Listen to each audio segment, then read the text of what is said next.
Welcome to WCrypto. Hello, my friends. Welcome back to WCrypto. Bitcoin's price has barely moved since last Wednesday, the 12th.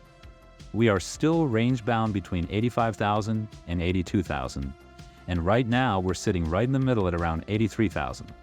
There's also a yellow ascending trend line acting as support, indicating that demand is increasing, meaning there are more buyers than sellers even as the price rises. As long as price action stays above this line, the trend remains bullish. A rising price combined with increasing demand is an extremely bullish signal, showing strong buying pressure. But if Bitcoin breaks below this ascending trend line, that signals buyer demand is weakening and a trend shift could be coming. Meanwhile, Bitcoin ETF participants are buying again. As of March 17th, we can see a total inflow of $156.5 million, led by ARK with $88.5 million, followed by BlackRock with $42.3 million. The 3-day liquidation heat map still shows two major areas of interest.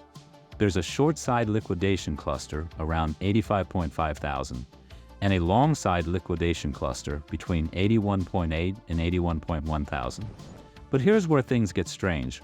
A whale on Hyperliquid has publicly placed a massive 40x leverage short position, worth over $500 million. He entered at 83.8 thousand, and his liquidation price is exactly at 85.5 thousand, the same level identified on the heat map. He's betting $12.9 million in margin that price won't hit 85.5 thousand in the short term. But why? With institutions and retail buyers aggressively pushing Bitcoin higher, how long can he hold before getting wiped out? On top of that, Michael Saylor just announced another Bitcoin purchase. His company has acquired 130 Bitcoin for approximately $10.7 million at an average price of $82,981 per Bitcoin. As of March 16th, they now hold 499,226 Bitcoin, acquired for a total of $33.1 billion at an average price of $66,360 per Bitcoin.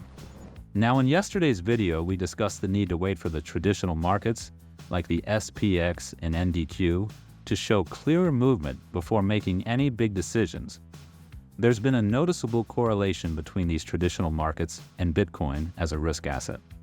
Well, today we saw a positive sign as SPX and NDQ both boosted up 1.4%. This is definitely a good sign for the overall market sentiment. I will update you daily.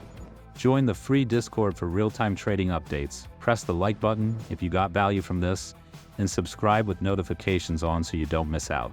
And see you in the next one.